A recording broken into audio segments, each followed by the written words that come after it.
Right now, a major diplomatic visit between the United States and China has been suddenly delayed, and officially, it's being described as a matter of timing and logistics. But when a meeting between leaders like Donald Trump and Xi Jinping is pushed back at a moment of rising global tension, it rarely tells the full story. Because in international politics, timing isn't just about calendars. It's often about pressure, leverage, and shifting priorities. At first glance, the explanation seems straightforward. A high-level trip, planned months in advance, is postponed due to overlapping global developments. But if you look a little closer, the timing of this decision overlaps with a period of increasing instability, particularly in the Middle East, where tensions involving Iran have begun influencing not just regional dynamics, but global decision-making as well. And this is where the story begins to expand beyond a simple diplomatic delay. Because what's happening right now is a convergence of multiple pressures, political, economic, and strategic, all unfolding at the same time. One of the most immediate factors shaping this moment is growing concern around global energy routes. The Strait of Hormuz, a narrow but critically important passage for global oil shipments, has once again become a focal point of international attention. Any disruption in this region doesn't just affect one country. It sends ripple effects across the global economy. Oil prices react quickly to uncertainty, markets adjust. And for ordinary people, this often translates into rising fuel costs, higher prices for goods, and broader economic pressure. So when tensions rise near such a critical choke point, leaders are forced to shift their focus, sometimes abruptly. And that context helps explain why a major diplomatic trip might suddenly take a back seat. But here's the bigger question. Is this delay simply about managing immediate crises, or does it reflect something more strategic? Because at the same time, there's another layer to this story, and it involves how different countries are choosing to respond. Traditionally, moments of global tension often lead to coordinated responses among allies. But recently, there's been a noticeable shift. Several countries are taking a more cautious, measured approach, emphasizing diplomacy over direct involvement and carefully weighing the risks of escalation. This doesn't necessarily signal disagreement, but it does suggest that global coordination is becoming more complex. Each country is now assessing its own interests, its own risks, and its own long-term strategy. And that's where China's position becomes especially important. While the United States navigates multiple pressures, from regional instability to economic concerns, China appears to be maintaining a more steady, calculated approach. Under the leadership of Xi Jinping, the focus remains on stability, controlled messaging, and strategic patience, rather than reacting quickly or aligning directly with external pressure. China's approach often emphasizes long-term positioning. It's less about immediate moves and more about maintaining flexibility while observing how situations evolve. This difference in approach doesn't always create direct confrontation, but it does shape how each side interprets the other's actions.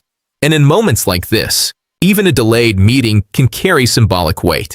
Because diplomacy isn't just about what happens during meetings. It's also about when those meetings happen and under what conditions.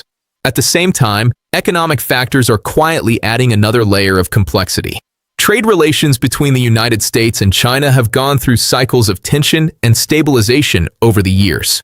Agreements, pauses, negotiations. All of these have created a fragile balance, one that requires consistent engagement to maintain. Now, with new uncertainties emerging, there's growing attention on whether that balance can hold. Discussions around trade policies, supply chains, and economic cooperation are once again becoming part of the conversation. And this matters far beyond government offices or financial institutions. Trade decisions influence everything, from product availability to pricing, from business stability to job markets. So when diplomatic engagement slows down, even temporarily, it can introduce uncertainty into systems that depend on predictability.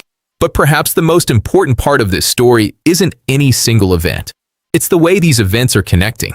A delayed diplomatic visit, rising regional tensions, shifting responses from global allies, economic uncertainty, and evolving strategic positioning. All of these elements are part of a much larger picture. And that picture points toward a world where global influence is becoming more distributed, more complex, and sometimes less predictable.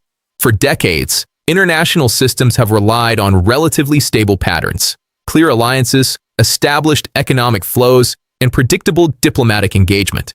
But moments like this suggest those patterns may be evolving, not necessarily collapsing, but adapting. Countries are becoming more cautious about commitments. Strategic decisions are being made with longer timelines in mind, and global events are increasingly interconnected, where a development in one region can influence decisions on the other side of the world. For many viewers trying to make sense of all this, it can feel overwhelming.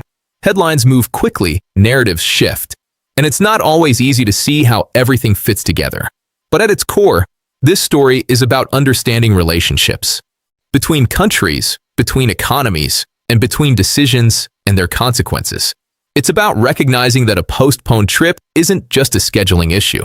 It's a signal that priorities are shifting, that pressures are building, and that leaders are adjusting their strategies in response to a rapidly changing environment. And perhaps most importantly, it's about asking what comes next. Will diplomatic engagement resume smoothly once immediate pressures ease? Or will this delay mark the beginning of a more cautious phase in international relations? Will economic cooperation continue to stabilize global markets? Or will new tensions introduce fresh uncertainty? And how will major powers balance immediate challenges with long-term strategic goals? These aren't simple questions, but they are the questions that will shape global events in the weeks and months ahead. Because in moments like this, the details matter, the timing matters, the responses matter. And sometimes, what's not happening, like a postponed meeting, can be just as important as what is. As we continue to follow these developments, it's worth paying attention not just to the headlines, but to the patterns behind them. The connections, the timing, the shifts in tone and strategy. All of these offer clues about where things might be heading. So now the big question is, what do you think? Is this simply a temporary pause in diplomacy, or a sign of deeper strategic recalibration? Your perspective matters, so feel free to share your thoughts below. Because as this situation continues to unfold, one thing is becoming increasingly clear. The real story isn't just about a delayed visit. It's about how global power, priorities, and partnerships are quietly evolving in the background.